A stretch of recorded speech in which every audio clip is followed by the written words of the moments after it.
How do you learn any subject or skill faster?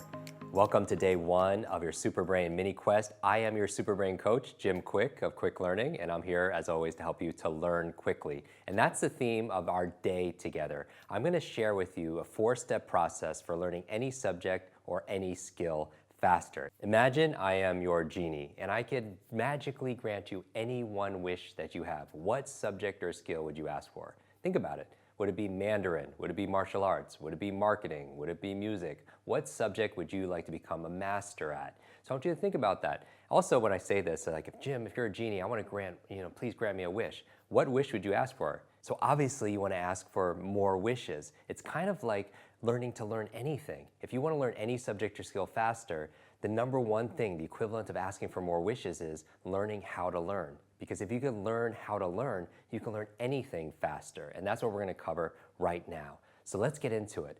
I want you to write down this, F-A-S-T. F-A-S-T. It's the key to learning faster. If there's any subject or skill to master in the 21st century, it's your ability to learn rapidly, to outthink, to outperform, to outlearn the competition. Because nowadays, the faster you can learn, the faster you could earn. So let's get to it. The F in fast stands for forget. It stands for forget. And you're thinking, Jim, I thought you're the memory guy. Why do I start with forgetting? Well, here's the key. If you want to learn something brand new, one of the things that keeps you from learning faster is your belief that you already know something. Does that make sense? You want to begin what they call beginner's mind. You want to empty your mind so that your cup is empty so you can put new information in. Because the cliche is true. Your mind is like a parachute. It only works when it's what? When it's opened, right? And so you want to temporarily forget about what you know about the subject so you can learn something new.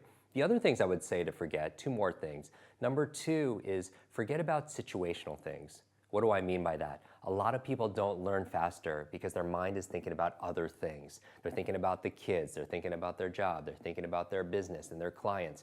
And if you're trying to learn something like you're doing now, but 25% of your thoughts are somewhere and 25% are somewhere, then only really leaves you 25% to be here, to be fully present. And you don't want to dilute your learning. So you want to be able to be here, fully focused. The third thing I would ask you to forget is this. Forget about your limitations. Forget about your limitations. When I go on stage, and you might have seen this on video, I'll memorize 50 or 100 people's names, or 50 words, or 50 numbers, or 100 numbers, forwards and backwards. And I always tell people, I don't do this to impress you. I do this to express to you what's really possible. Because the truth is, you could do it too. That's right. You, your family, your friends, your team, you could do that and a lot more. Here's the thing. You weren't taught how. If anything, you were taught a lie. A lie that somehow your intelligence, your memory, your learning is somehow fixed like your shoe size. And we've discovered more about the human brain in the past 20 years than the previous 2,000 years combined. And what we found is we're grossly underestimating our own capabilities. So temporarily forget about what you believe is true, about how smart you are. Because here's the thing, some people will go like this. They'll say to themselves, oh, I'm not smart enough, I'm not good enough, I have a horrible memory, I forget things all the time. And here's the thing, I'm getting too old, right? All of these excuses and these limits. And if you fight for your limitations, you get to keep them. That's the thing. So what you want to do is refrain from the negative self-talk because your mind is always eavesdropping on your self-talk. So that's the F, is to forget. Forget about what you know about a subject, forget about situational things so you can be fully focused. And the third thing is forget about your limitations. Okay, the A in FAST stands for active. Active, what do I mean by that? 20th century education trained us to be passive, right? You sat in a room and you had to sit quietly by yourself and you couldn't talk to your neighbor and you just sat there consuming information. But here's the thing, the human brain doesn't learn based on consumption, it learns better through creation.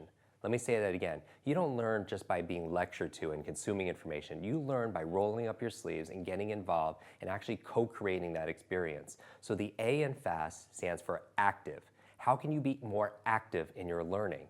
Because here's the thing, we live in an age of electric cars and spaceships that are going to Mars, but our vehicle of choice when it comes to learning is often a horse and buggy, and it has this very passive, slow stance. And so what I want to do is train you to be more active. So when you roll up your sleeves, what can you do? You could take notes, right?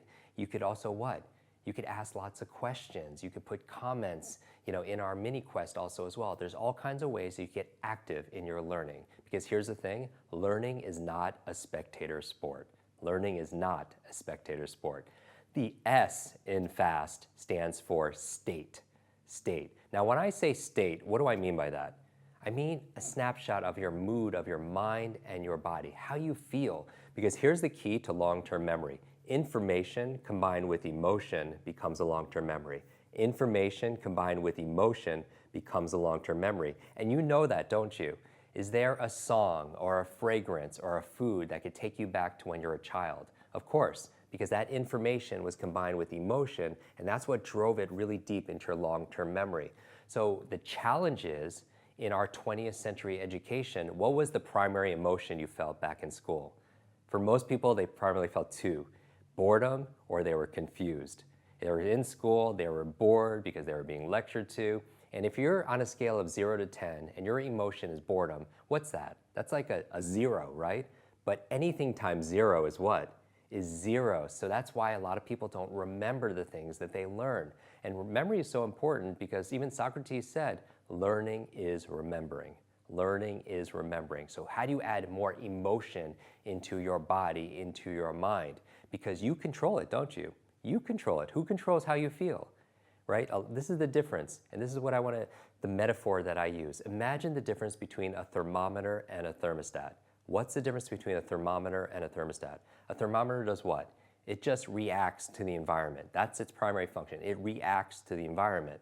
And so there's a difference though, and we act as human beings. Sometimes we react. We react to the weather, we react to the economy, we react to how people treat us, and because we're human, right? But to the degree we could be a thermostat, what does a thermostat do? A thermostat's different. A thermostat sets a standard, it sets a vision, it sets a goal, it sets a dream, right? It sets processes. And what happens in the environment? It raises to be able to meet that new standard.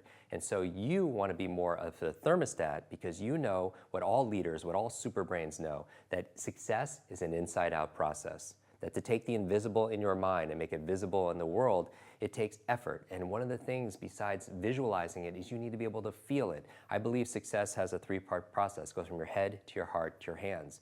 But add that heart, add the emotion. That's the fuel that gets you going. So that's the state. And again, you are in control of your state. So how do you change your state? It could be something simple like changing your thoughts, right? So we talked about negative beliefs and just putting the opposite, right? And so you can look in the mirror and you can say to yourself, I have a great memory, I have focus, I learn things easily and effortlessly. So you want to change that conversation. The other thing you could do to change your state and how you feel is by changing your body. I mean, right now, just take a deep breath. A lot of people, and just keep on doing that right now and just repeat that naturally and just be relaxed. A lot of people, they suffer from mental fatigue or brain fog. And one of the best ways of clearing that mental fog and fatigue is by breathing, because that changes the way you feel.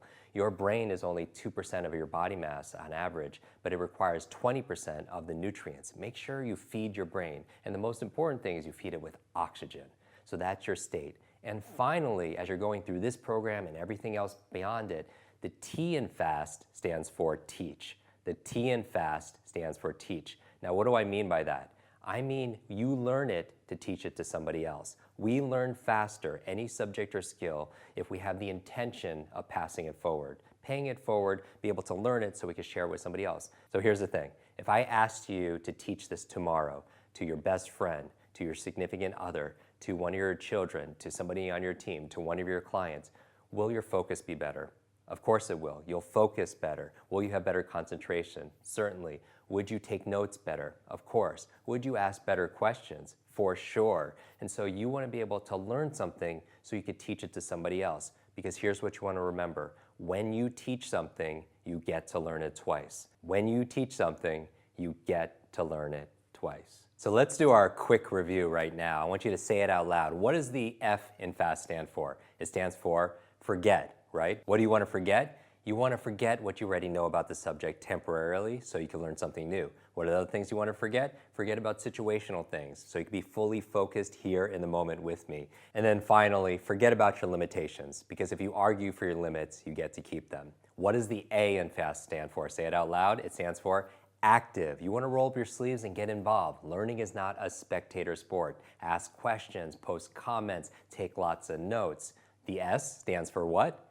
State, because all learning is state dependent. All learning is state dependent. Never go into learning something brand new in a bored state. You control your state. Remember that. And you could change it with your psychology or your physiology. You could change your thoughts. You could change your body. And finally, the T in FAST stands for what? Say it out loud. It stands for teach. Because when you learn with the intention of teaching to somebody else, you're going to learn it better. Because when you teach something, you get to learn it twice. Now, we are just getting started. I'm excited about this because tomorrow I'm going to reveal to you the 3 reasons why you forget something and the 3 things you could do to have a super memory. This is your Super Brain coach, Jim Quick. I can't wait to see you tomorrow.